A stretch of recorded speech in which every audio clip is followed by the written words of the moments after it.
Welcome. In this 15-minute Pilates routine, we'll guide beginners through core-focused exercises. Get your mat and let's start. Warm up by rolling your shoulders back and finding alignment. Now, onto the 100. Lie down, lift your head and shoulders, engaging your core.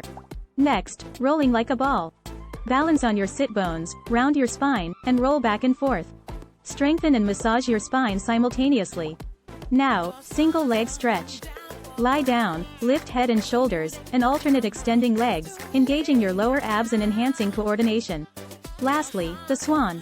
Lie down, palms down, lift upper body, and arch your back to work your back muscles and improve posture. Cool down with stretches to relax and recover. Remember to practice regularly and modify as needed. Pilates strengthens your core and increases flexibility. Thanks for joining. Like, subscribe, and consult your healthcare provider before starting any new exercise routine. Keep moving and stay healthy.